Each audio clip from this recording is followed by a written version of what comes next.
Hello, fellow beach maniacs and island music lovers.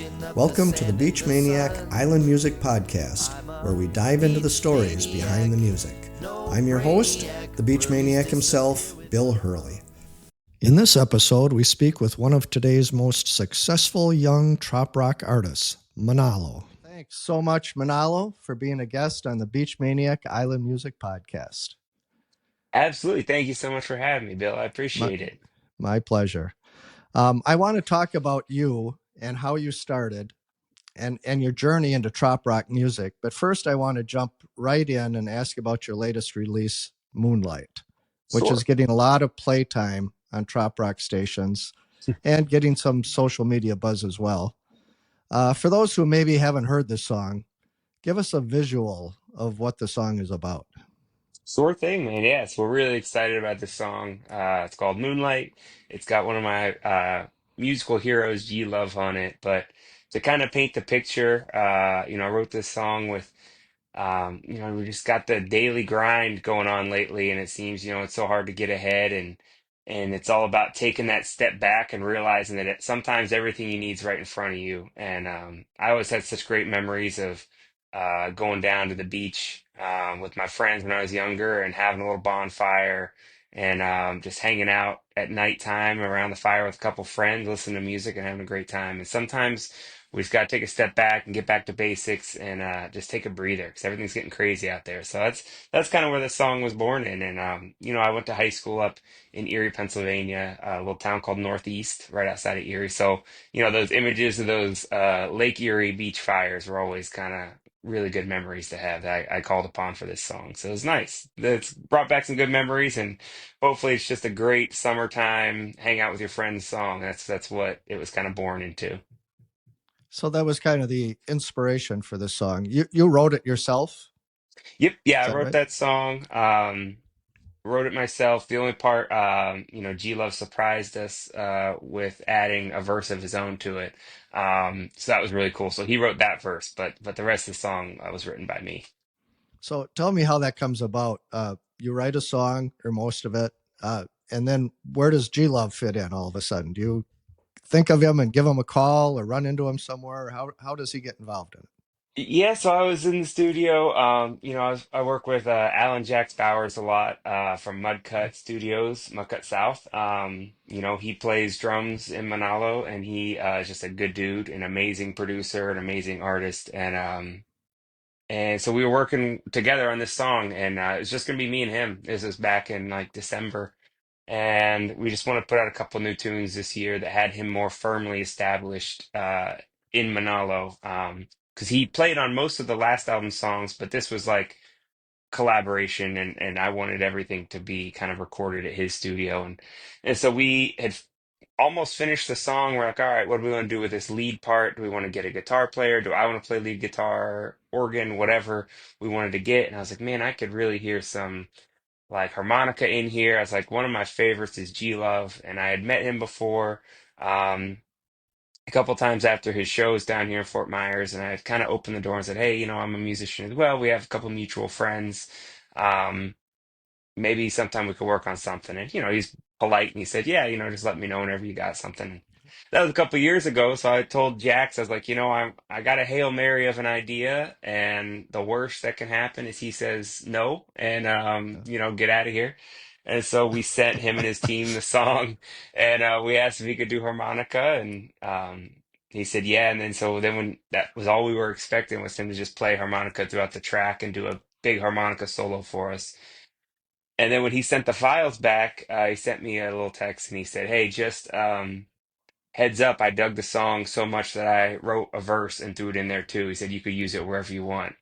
And we are just like, oh my God, like yeah, we're gonna use this guy's verse. And then we listened to it and it was like, yeah, it was awesome. So that's kind of how it happened. And man, it's just so cool and just such a like mind-blowing moment for me. Because I've been listening to G Love for at least 20 plus years. And, a lot of my guitar playing and musical styles derive from guys like him and Jack Johnson and Donovan Frankenreiter. So, to be able to like have a song with him that's out in the world that is actually gaining some traction is like really cool.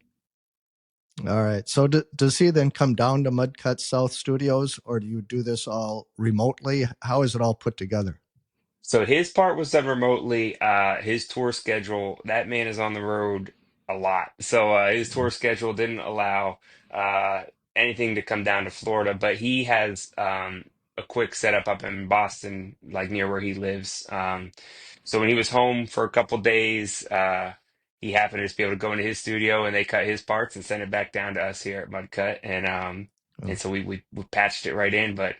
It's pretty wild how, these days you can do stuff like that and it's seamless, so it's pretty neat. But okay.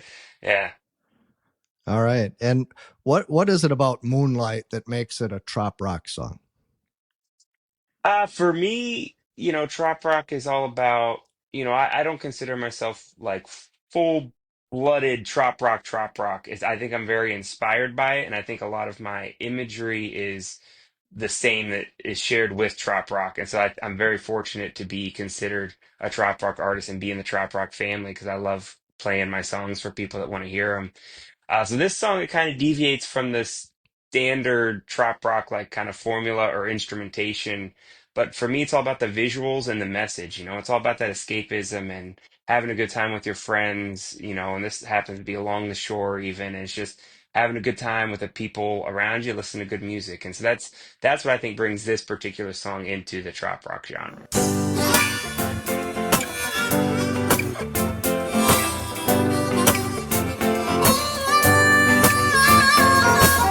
Been a long day, long week, another long year. Pedal to the metal, headed up to here. The world spinning round, just won't stop. Gotta unwind, tick-tock before you drive.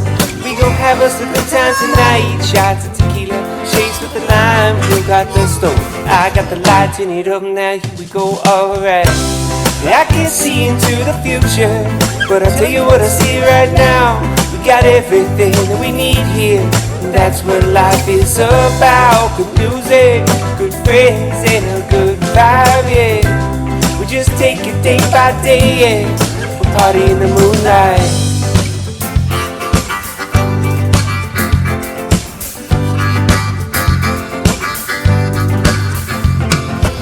Well, I know the place where we got to go. Grab a couple friends, head down to the shore. Walk a secret path till you hit that spot where the water stays cool but the fire gets hot. We gon' have us a good time tonight. Shots of tequila, shakes with the lime. Who got the stove? I got the light. Turn it up now, here we go, alright. I can see into the future, but I'll tell you what I see right now. We got everything that we need here. That's what life is about. Good music, good friends, and a good vibe, yeah. We just take it day by day, yeah. Party in the moonlight. In the moonlight. In the moonlight. All our favorite songs as we're skipping rocks. Take a little breathe, another round of shots. Sitting around the fire that's blowing smoke. Pass the ball around as the full moon dies low. We gon' have us a good time tonight. Shots of tequila, chase with the lime. Who got the smoke? I got the light. Turn it up now, here we go, alright. I can't see into the future, but I'll tell you what I see right now. We got everything we need here, and that's what life is about. Good music, good friends, and a good vibe, yeah. We just take it day by day, yeah. We'll party in the moonlight. In the moonlight. In the moonlight. 7G. Hey, hey, riding in the moonlight, swinging, swinging, swinging to me, alright. Come on down and dance by the fire. The way you spark me, you're flying high now. 1, 2, float through the trees. Feel my spirit fly like a bird on the breeze. I'm flying high now, flying high now, I'm flying high now. Feeling natural mystic, mystic, mystic, mystic. Feeling natural mystic, mystic, mystic.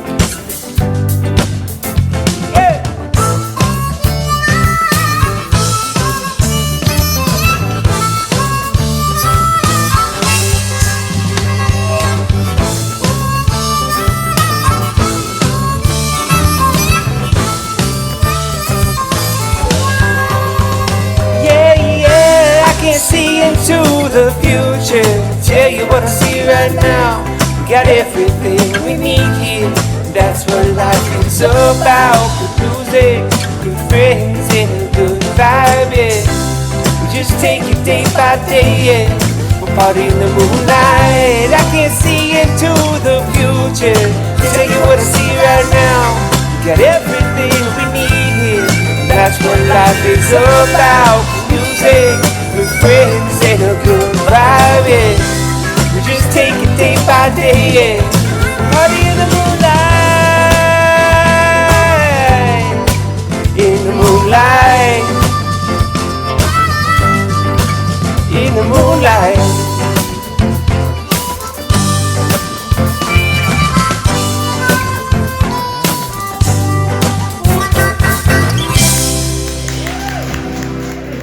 So the song actually is a little reminiscent for me of one of my all-time favorite songs, "Dancing in the Moonlight" by King Harvest.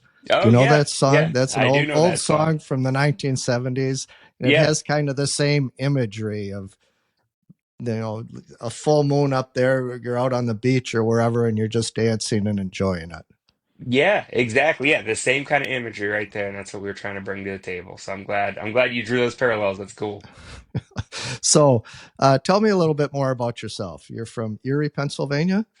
Yes and no. I was born in Tennessee and ended up moving up to Pennsylvania. That's where most of my family lives. And graduated high school from up near Erie. Went to University of Pittsburgh for a couple years. Got a environmental science degree from Pittsburgh from Pitt, and just lived in Pittsburgh for man probably 10, 14 years total. I can't remember exactly how long I was there. 10 years in Pittsburgh, and when I was in college, I was just playing rhythm guitar in a friend of a friend's band, and we started doing that a lot more in college, and that was awesome because I just got to kind of uh, cut my chops at something, and I'd never really performed or played music live in front of people or anything. So it was primarily a cover band with some originals, and I did backup vocals and rhythm guitar for them. And it was just a lot of fun through college. And then once I got out of college, I was like, man, I'll start writing some of my own stuff, and maybe I could actually do something with music before the real world starts calling, and I go to this environmental science job I got lined up. Right. And of course, I'm just practicing so much, just pushing myself and trying to get better and better. And I ruined my voice, and I had to have vocal cord surgery. Uh, Oh so no. so I had to have a bunch of nodes and stuff removed from my cords, and coming out of that, they said, well, if you talk again, it might not even be a normal talking. We don't even know. We're not even worried about singing. We're just going to worry about talking at first. And so I was like, well, all right, well, I'm done. I'll just go to work and whatever. So I kind of shelved music for a while and um, did my job. And a couple years later, I was just like, man, like I'd lost my voice again, and then it came back, and I was like, let me just see if I could start writing some songs again and just kind of take it easy and work my way back into it. And um, so that was 10 years ago now. I put out my Right. first like self-titled as my real name little EP, and 10 years ago, and I haven't looked back since. So it's been great. So I've just continued to push and get better, but ease myself into it since then. And so Manalo was born about 2019. um, I needed a band name, and I was living in Pittsburgh at the time. And there's three rivers in Pittsburgh. I don't know how familiar you are with the geography there, but there's the Sure. Monongahela Yeah. River, the Allegheny River, and the Ohio River, and they all meet right Hmm. there in Pittsburgh.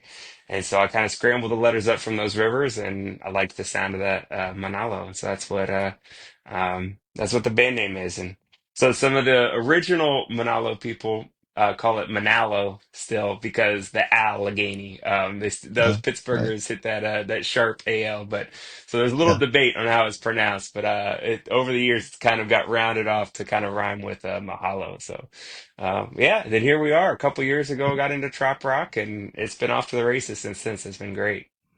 All right. So Monallo is the name of the band, or Yes. are you referred to as Monallo personally? Both. Both. I'm a huge fan of there's one of my favorite artist is called Bahamas, and he's from Toronto, but he is Bahamas and his band is Bahamas, and it's always billed the same. The merch is the same. The songs are always Bahamas, and I love that. And that was a big part of when we formed Monallo. I was playing by myself. I was playing in a duo. We were playing as a seven-piece band, and it got weird trying to market each event as a different group because we were playing the same songs but just in a different arrangement. Mhm. And I was like, "This is nuts. I want one word, and that's it." And so um, as I kind of moved further south, that band kind of disintegrated, but I kept Monallo. And so for years, it was just me solo being Monallo. And now we're kind of bringing back some new band members like Jax Bowers, and we've got Pete Robertson. And at Music on the Bay, we had Dave Freeman and Aubrey Wallet with us. And so it's Monallo. It's all the same, whether it's just me or the Right. whole group. So it's just one easy word. It's a great name for a band and for an artist.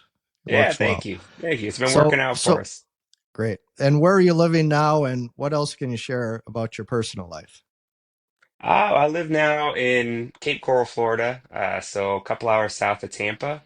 Moved here a couple years ago, kind of as the back end of all the pandemic shutdown stuff. We were living in Virginia at the time near Washington, D.C., and we were like, why are we living here and all this traffic when we should be down somewhere we Right. want to be. Yeah. And so that brought us down here to Florida, and that's it's been great for me. That's when I kind of started pursuing music a lot more and fitting into circuits down here and finding my way to trop rock. But yeah, I've been living here for a couple of years and married for coming up on 9 years now, and baby Manalo is on the way within the next month. So been keeping busy, and we're about to get a little busier, I think. So yeah, Good. but things are good. Baby's name going to be Monallo Jr. Yeah, that's what's funny because people, a lot of people don't even know what my real name is, so we just say baby Manalo, and it'll be perfectly fine. Okay. Do we want to share what your real name is? Sure. Yeah, my name's James. Yeah, anybody can call me James or All Manalo. right. My head'll spin to both. But it's Okay. it's Great. funny playing. There's so many Jameses in the trop rock world that it's kind of nice being Manalo because it sticks out a little bit. But the first time I was just hanging out with Sonny Jim, everybody calls him James, and Mhm. everybody kept saying James, James. I kept like whipping my head around and oh, it's not me. It's not me. It's the other one that everybody knows. Right. So Right. yeah. And you and James White, Sonny Jim, and Alan Jax Bowers, you all live kind of in the same area down there in Southwest Florida, so you probably get to see each other a lot. Now and then, I'm the furthest away. Jax and Sunny Jim live pretty close together. I'm about an hour south of them. Not distance wise, but just the way these Florida roads are and the water and I know. stuff, it just takes a Yeah. while to get out and around. But yeah, we're all kind of in the same region down here, which is nice.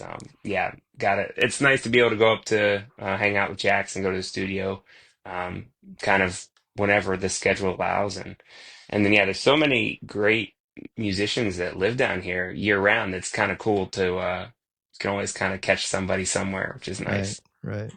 It's a great location for trop rockers. No question about it. Exactly. Exactly. This is kind of yeah, the bread and butter down here. Right. So, how much of your time is spent on the road, and what's it like traveling as much as you do, and how do you balance that with your personal life? That's always the hard part. So last year I was on the road quite a bit, and quite a bit for me is about every other month. I was gone for at least a week at a time or 2 weeks at a time, or I always try and schedule them as smart as possible to hit as much as I can. And when I schedule a road trip, I'm busy I'm going to make the most of my time being away. So I Mm, think, for example, I went out to Texas and back last year from here. I played 10 or 11 shows in 14 days or something like that. So it's a lot of staying busy, but that's kind of the gig. And this year mm, I'm not hitting the road as much and doing a couple more like fly dates in and out of places. Just got announced that we're doing the Music City, the first Trop Rock Festival in Nashville, so that'll be cool. But yeah, I'll just fly in and out for that one, and less mm. time on the road this year. But that's kind of the balance. And next year we'll probably get out on the road a little bit more. But yeah, it's just a balance of when you're out working, you work, and then you come home and enjoy your time at home, but it's never easy, that's for sure. Right. Right. And then with a baby coming, it's going to be a little more challenging. Gonna be a little trickier Right. to leave, Yeah. but But yeah, it's all good things, you know. but you have a lot of gigs in the area too that you can continue to perform without having to do too much traveling. Yeah, this is the first like since I moved down here a couple of years ago, this is the most I've ever played near where I live, which is kind of funny because a lot of people come out and they'll be like, "Man, we've never heard you before. Where you been?" I was like, "Well, I live here. I've lived here, but I've been on the road for a past couple of years." Because even just in Florida, it's a big enough state as it is. But when you're playing up, Tampa, Sarasota, Jacksonville, or the East Coast a lot, it's still a couple hours away from home, and Right. so it's funny playing, down the road from my house now. People are like, man, we never heard of you before. It's like, yeah, well, I'm here, so maybe I'll see you again sometime. So we talked about Moonlight. I want to ask briefly about some of your other songs. Sure, A few weeks ago, I had Mark Mulch on the podcast, and awesome, he yeah, talked love them about all. his collaboration with you on Sunrise Vibes, which is one of Hmm. my favorite recent trop rock songs. Oh, Tell us awesome. about Sunrise Vibes and how you and Mark Mulch got together for it. Yeah, so Mark and I, very funny. Like we had met here in Fort Myers outside of Trop Rock. Neither one of us had been in Trop Rock yet. We didn't even know what it was. We hadn't heard of it. We were doing songwriter festival here in town for BMI does a festival here every year, and it's called Island Hopper Festival. And so it just pairs a bunch of different songwriters up, and you do songwriter rounds over a week period. And so Mark and I happen to get paired up for back-to-back nights, which is kind of uncommon to be paired up with the same person back-to-back, because I like to switch it up. And we just kind of hit it off. And, by the second time, we kind of were a little familiar with each other's songs. We were kind of playing with each other, playing on each other's songs and stuff. And it was pretty neat. And so we just stayed in touch that way. And then I saw him and Kirsty put out a song together, or they were hanging out in the studio or something before their song came out. I texted Mark. I was like, "What the hell, man?" I was like, "You just gonna slide into Trop Rock and not tell me now?" And he's like, "I didn't know you were here too." I was like, "Well, I guess we both kind of snuck in. I don't know." So we just kind of saw each other more, and then at Meeting of the Minds a couple years ago, the first year it was in Gulf Shores. I was playing, and Mark was on a break, and he came over to my show, and we're talking, and we were like, "Man, we should write a song together sometime. We just got to figure out what we're gonna write." And, my wife was driving across the bridge to work one morning and took a picture of the sunrise and sent it to me, and I posted on Instagram pretending that I was awake that early, and I just hashtagged it Sunrise Vibes, and like within a couple minutes, Mark had texted me. He's like, "That's the song we're gonna write right there." And so then we just kind of sent each other some videos and sound clips back and forth to how we wanted kind of the melody to sound. And it took a little bit to nail the lyrics down, and we hopped on a Zoom and did a Zoom write. And then I went up to Nashville and we cut the song. So it was pretty cool. But yeah, I enjoy that song a lot. I actually just used it this morning for a picture I took of an owl down the street from my house. So it was, yeah, it's a Awesome. really cool song. But very happy I got to work with Mark on that. And yeah, just a funny way that we both kind of found our way to Trop Rock somehow. With you here by my side, staring at the light of a brand new day. Cup of coffee in my head, sitting in the sand. These are the days that I hold strong, running on these sunrise vibes all day long, holding on to these sunrise vibes all day long. And then there's Everything's Beachy, your big hit from last year. That recording's so cool because it has so many trop rock artists on it. And I have a list here if I have it right. Tell me if I miss anybody. I got Brighton to count on my Stoll, fingers because I forget all the time. So yeah, we got Brighton. Brighton Stoll, Aubrey Wallet, Donnie Brewer, Jonas Lawrence, Sonny Jim, Brian Ruby, and Alan Jax Bowers, and You got yourself. them. You Did got I them get them? all. You got So them all. Yeah. how did that song come about, and how did you get so many great artists together to do it? A lot of luck. But that song, kind of that same festival, the Island Hopper Festival here in Fort Myers. was paired up with Brian Ruby, the writer of the song, 2 years in a row. And so the first year we had a great time. Brian's a great dude. He writes a lot of good songs. He's based up in Nashville. And the second year we were playing on some rooftop downtown Fort Myers, and he was like, "Man, you got this whole like beachy vibe going on." I was like, "Oh yeah, man. Like it's, living in Florida now. I kind of embraced it." And he was like, "Oh, I got a song you can have." I was like, "Oh, cool." But we're on stage. We're on stage. We're not like talking privately. He's like, "I got a song you can have." I was like, "Oh, that's awesome, man." He's like, "I'm gonna play it for you right now." I was like, "Oh, we can talk about it later." He's like, "No, I'm gonna play it for you right now." And it was that song, and I was like, "That song's pretty catchy, man. Yeah, I think we could cut it." But, so he'd given it to me, and then we were working on my album Songs from the Stand. I was like, "Man, that's a perfect fit for this album because it's supposed to be all kind of beach stories and songs and just kind of fun and a little more in the trop rock vein." And I don't really record songs that I don't write or that I haven't written. So it's kind of a new thing for me to take somebody else's song and cut it.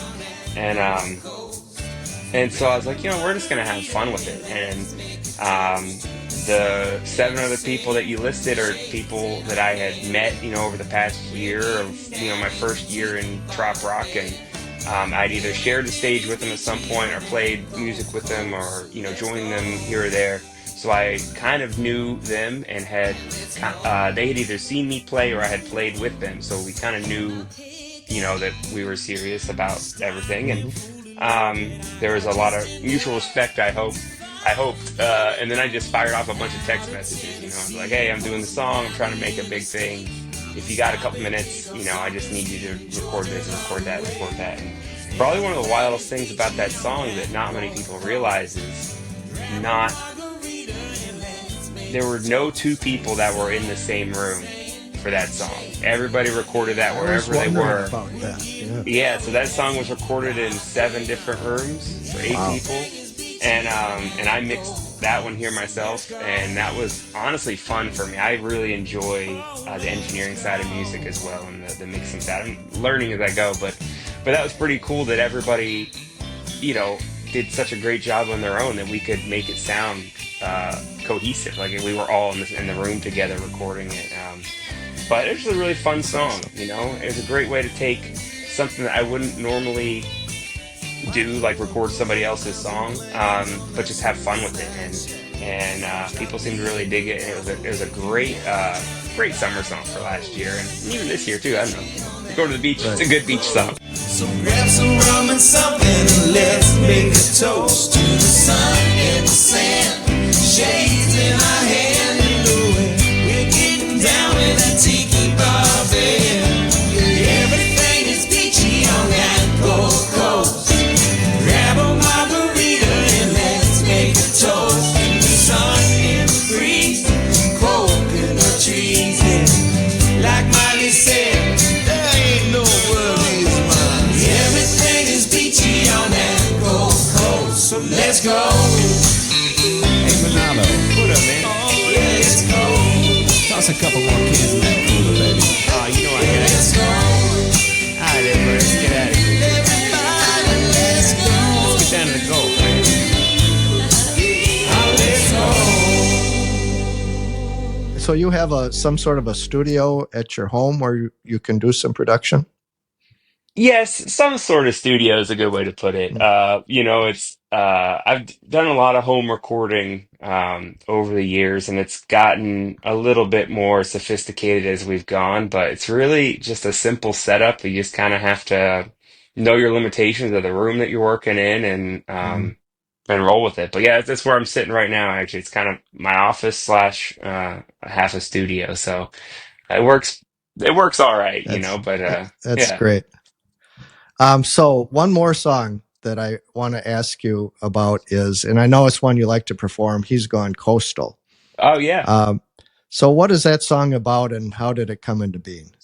That song just came out of a cool guitar riff that I'd kind of come up with. I was like, man, this is kind of funky and very cool. And again, looking to kind of work on these songs from the Sand album, and I wanted to take some more trop rock sounding songs with me to Meeting of the Minds, my first year that I played it. And So I was just like, man, it'd be fun to just kind of escape my own writing process even and just write a purely fictitious song. And it was fun to just think about a guy who had just grown up landlocked his whole life, and all he wanted to do was leave everything behind and just go drink some rum while he sailed around the Gulf and just live his days down there.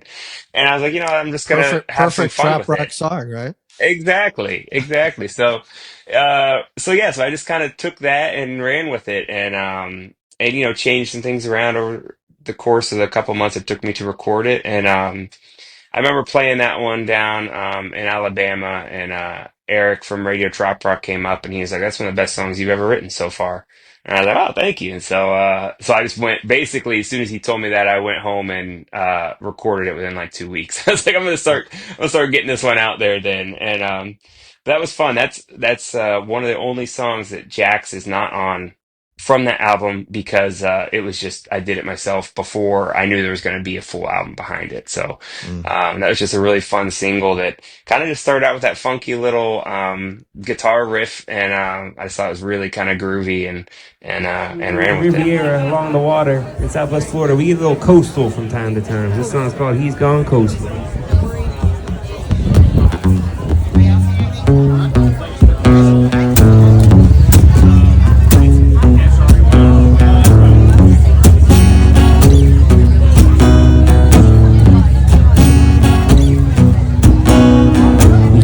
Have a wife and a family, worked some foreign job at an old factory.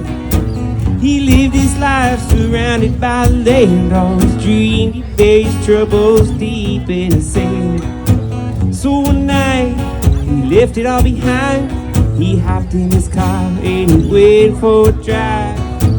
He watched the sunrise off that Florida coast, and he knew that he had seen his dreams start to flow. He's gone coastal, coastal. He's gone coastal, coastal. He's gone coastal, coastal. Yeah, you never know where you're gonna find him next time.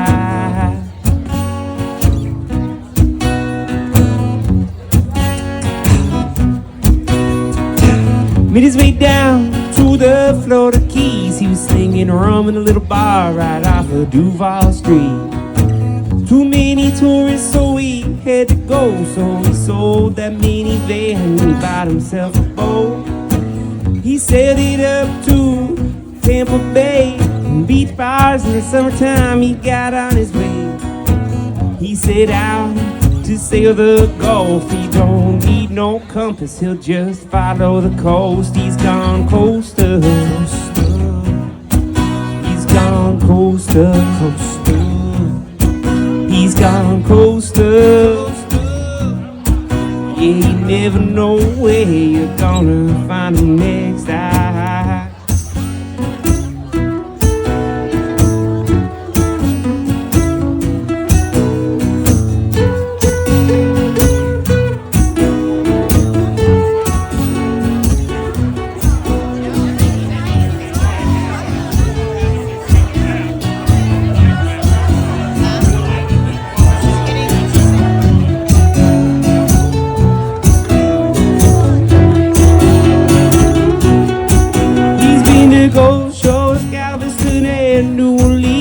Pascagoula, Sarasota, and Corpus Christi. They say he's run aground on some uncharted isle with a bottle of rum and a big old smile. He's gone coastal, coastal. He's gone coastal, coastal. He's gone coastal. Yeah, you never know where you're gonna find him next. We gone coastal. World's gone coastal, coastal. Riviera's gone coastal, coastal. Yeah, you never know where you're gonna find us next time.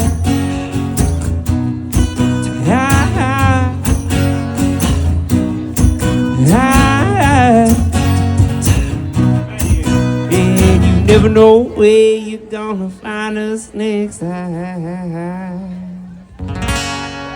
One of Monallo's songs right there called Gone Coastal.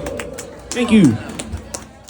So I had the pleasure of seeing you perform that song and some others recently, Hmm. a couple times actually in the last couple months. First with Nashville singer Anthony Michael at the Yeah. Riviera Bar and Grill in Punta Gorda, Florida, and that was a great set on a beautiful day along the water. I was kind of in heaven listening to you guys that day. That's And a then I great saw spot to play right on the water there. Yeah, that it is doesn't feel much more Florida than kind of back in the mangroves along the water there. Yeah, right with the boats coming back and forth behind you all exactly. day. Yeah. Then I saw you again at Sunny Jim's Songwriter Series at the historic Venice, Florida train depot. And Hmm. again, in both cases, these were small venues, great performances. Um, I love the big stage and the festivals, but those more intimate settings really give me, as a trop rock music lover, a chance to really hear the music and appreciate what you guys do most. Hmm. Um, as a musician, what do you prefer? What are the advantages both of performing in those more intimate settings and in the larger settings, such as Meeting of the Minds or Music on the Bay? I'm a huge fan of both, honestly, and I love a good balance of them. But the songwriter side of me loves the small, intimate shows where I can Hmm. kind of tell the stories. And, some songs of mine or anybody's really, if you listen to them, you can just be like, man, what is this about? Like, it's kind of, I don't even know what he's talking Yeah. about. But if we go, it's such a specific story that if you go to a songwriter show like that, you're like, oh my God, that's what it is. It was so simple. I just didn't put two and two together. It's just so cool to interact and have people who want to hear the words and hear what you've written in a very cool setting. So I love those type of shows for that. But the big stage shows are just so much fun. The energy and just being able to kind of crank the volume up and jam with some other guys, and it kind of Hmm. is. The musician in me likes those. The songwriter in me likes the intimate shows, Right. but I Right. just feel really fortunate that people have listened to my songs in both settings and have allowed me to continue to play in both settings. So I just love them both. So I'll keep doing them both as long as Right. I can. They each have their own appeal. Uh, are Exactly. there are there certain venues that you particularly like going back to repeatedly, that you just love playing at for some reason? I don't know if I have any of those particularly. Anywhere I play, is always great. I just enjoy performing. So I don't know if I have, I'm always happy to play anywhere really, as long as you got an outlet for me to plug my speaker into and or even not, I'll just play, acoustic, whatever. You got a little corner for me to sit in or something. But um I've been very fortunate to play a lot of cool places, and I hope to just keep adding to that list as it goes on. So that's all I can say about that, I guess. All right. We talked briefly one day about your that being an independent musician, you're also a business person, and you have Hmm. to do all your own promotions and social media. And tell me a little bit about that end of it. How much of your time do you have to devote to that, or do you have help doing it, or what's all involved in It's it? it's a whole thing, man. That's something I've been trying to get better at the past couple years because, there's so many times that, comparison is awful. And social media is such a gift, but also a curse at the same time because you see all these things and you can kind of get down on yourself really easily. And, it kind of was born out of me saying, I'm tired of waiting. Like everybody seems to be just waiting for something to happen. And, well, why aren't I'll just start learning and I'll just start doing. And so I Mhm. started learning about promotions and videos and editing. So I edit most of my own videos. I, mix a lot of my music, except, Jax has worked on the new songs. But I just learned, and just learned how to do stuff. And it does take up a ton of time, unfortunately. And it's, doing your own booking and planning out your trips. And well, yeah, it's one thing to book a show, but how's your travel working out? You staying in a hotel, you Yeah. staying with somebody. How's that budget work out? You don't want to go on the road for 2 weeks and come back in the red. That's Right. a waste of a couple of weeks. You might have had a great time, but if you're losing money out there, you can't keep doing that Right. month over Hmm. month or whatever. So there's all these different things you kind of have to learn. And kind of one of the biggest lessons I've learned is when you get to a point, you need to ask for some help. So lately, I've been asking for a little bit of help here and there with different things on the business side because my own personal knowledge can only take me so far. And if I want to keep moving and grooving, you got to kind of call in for some help sometimes. So I started working with some other people who know business side of things a little bit better than I do, and they've started helping us out in January with the release of Moonlight, and it seems to be kind of paying off a little bit, and also gives me more time to focus on getting to the studio with Jax or doing more writing here at home, or even just spending time with my family. I mean, even in Sure. recording, instead of me mixing all these songs right now, I'm working with Jax, who what might take me 2 hours takes Jax 30 minutes, because he's Yeah. a pro and he's got a better ear than I do. And so that means, I can hang out with my wife at home here. And I'm sitting there like, man, I Yeah. feel like I should be doing something. Like, oh no, it's done because I had a professional do it. So Yeah. it's just a balance of that, of what you can do by yourself, and kind of picking up that mantle and saying like, hey, nobody's gonna work as hard for me as I'm gonna work for me. But then at some point you kind of need to go to the experts too, to bridge some gaps in your Right. knowledge. So yeah, a Sure. little mixture of that, but it's always a learning experience. Right. A lot of work.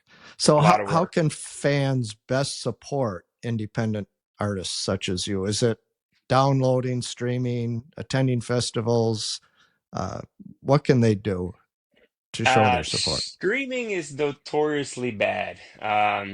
It's awesome, but I mean, if you that's where you listen to music. As long as you're listening to music and you're telling your friends about it, it doesn't matter where you're listening to it because you're spreading the vibes, and that's the biggest thing is growing the family, growing the fan base, and Right. telling your friends who might really enjoy it. They might have a friend that enjoys it. Next thing you know, we've networked out to places we've never been, but merchandise, coming to shows, showing up. Downloading is always better than streaming, but really, I hate asking people for stuff. As long as you're enjoying it and you want to hear the music, just listen to music wherever you can, and that's support in itself. It's amazing that people are listening, and it's sometimes it blows my mind. I've been doing this for about 10 years now, and it feels like we're still just getting started. So it's pretty cool because this is the best position I've ever personally felt in musically. And we're just writing some of the best songs I feel like I've come up with. And everything is kind of just getting better and better because I'm learning as I go. But so as long as people are just on the ride and having a good time, that's huge. So any sort of support is welcomed here at Monallo. Great. And what do you have coming up? New releases, big events? Is there anything else you'd like to We add? Yeah, so I/we taking a little bit of a break here. I have one last show tomorrow, which will probably be after this airs anyways. Then I'm taking a little bit of a breather to kind of hang out with family and arrival of baby. And Mhm. but in June, Jackson and I are playing the A1A Beach Bash up in Fernandina Beach, which will be really fun. They do a great event up there, and this will be our first time playing it, so we're very excited for that. And in August, I'll be doing the Music City Fin Fest. It's the middle of August. And in the end of August, I'm doing the Forgotten Coast here in Florida is putting together a Jimmy Buffett weekend up in East Point, Florida. And they got a great list of musicians playing all kinds of venues all over town that day. So I'll be there as well. And Where is East Point, Florida? it's up Not on the familiar with that. Panhandle. Do you Okay. know Apalachicola? Yeah, sure. It's Right in that across area. the bay. So yeah, so the whole event Okay. goes from it's in Apalachicola, it's in East Point. There's all kinds of venues over there. So that'll be really cool. I think I'm playing like 5 times over that 3-day period. Like each artist is playing like 5 sets spread out over these different venues and stuff. So that'll be a fun one, and then we get into the fall time, which I'm not really sure what that looks like yet, but we'll have new music coming out. Um, Probably in August will be our next song coming out. Right around the time where I start getting back out there and start playing more shows in front of people, so we can help push the song a little bit better. But that's what we got, and then we'll have more Awesome. songs coming out throughout the year too, hopefully. So it'll be good. Great. And is there anything else that you would like to add that people should know about Manalo? Just follow Monallo, Monallo. Tell your friends. All right. Well, thanks again, Manalo, for joining me on the Beach Maniac Island Music Podcast. I wish you all the best of luck and continued success, and I hope to see you again soon. Thank you so much for having me, Bill. It's great talking with you, and I hope to see you again soon too, man. Take care up there. Thank you again, Manalo, for joining me on the Beach Maniac Island Music Podcast. For more information about Manalo, visit beachmaniac.com, where this podcast is housed, and where you will find both an audio and video podcast, along with some clips, a blog with a podcast transcript, embedded videos of some of Manalo's most popular songs, and links to Manalo's website, Facebook page, and Instagram account. And thanks to everyone for joining me, Bill Hurley, the Beach Maniac, as we go behind the scenes and explore the magic behind the music. For more about me and my passion, visit beachmaniac.com or contact me at bill@beachmaniac.com. Remember, whether you're soaking up the sun or catching the waves, we hope you're feeling those good beach vibes. Until next time, keep the sand between your toes and the ocean breeze in your hair. Stay safe, stay cool, and we'll catch you on the next wave. So don't call me back home to that cold frosty dome. Just send money and throw me